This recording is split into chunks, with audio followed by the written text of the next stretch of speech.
আসসালামু আলাইকুম রহমতুল্লাহ। আজকের ভিডিওটা হচ্ছে ওই সমস্ত বাবা মাদের জন্য যারা ছেলে সন্তানদেরকে সম্পত্তি লিখে দিয়ে মেয়েদেরকে বলে তোমাদেরকে দোয়া দিয়ে গেলাম। তো আমরা হাদিসটি শুনব। বুখারী দ্বিতীয় খণ্ডের 1295 নম্বর হাদিস। সাদ ইবনু আবু ওয়াক্কাস রাদিয়াল্লাহু তাআলা আনহু হতে বর্ণিত, তিনি বলেন, বিদায় হজে একটি কঠিন রোগে আমি আক্রান্ত হলে আল্লাহর রাসূল সাল্লাল্লাহু আলাইহি সাল্লাম আমার খোঁজ খবর নেওয়ার জন্য আসতেন।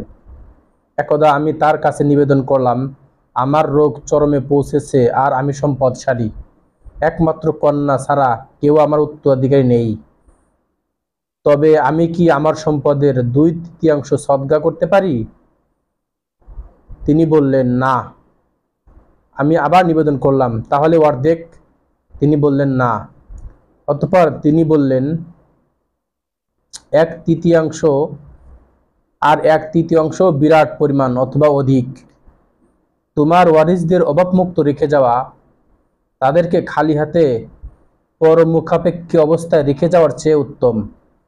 আর আল্লাহর সন্তুষ্টি লাভের জন্য তুমি যে কোনো ব্যয় করো না কেন, তোমাকে তার বিনিময়ে প্রদান করা হবে, এমনকি যা তুমি তোমার স্ত্রীর মুখে তুলে দিবে তারও প্রতিদান পাবে। আমি নিবেদন করলাম, হে আল্লাহর রাসূল, আফসোস, আমি আমার সাথীদের হতে পিছনে থেকে যাব? তিনি বললেন, তুমি যদি পিছনে থেকে নেক আমল করতে থাকো তাহলে তাতে তোমার মর্যাদা ও উন্নতি বৃদ্ধি পেতে থাকবে। তাছাড়া সম্ভবত তুমি পিছনে থেকে যাবে, যার ফলে তোমার দ্বারা অনেক কম উপকার লাভ করবে আর অন্যরা ক্ষতিগ্রস্ত হবে।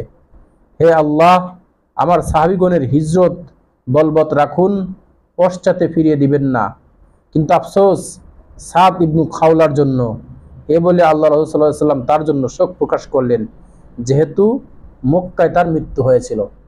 বর্তমান সমাজে কিছু অতি পরহেজগার লোক দেখা যায়, যারা নিজেদের ওয়ারিসদের বঞ্চিত করে মালের সিংহভাগ দান করে থাকেন।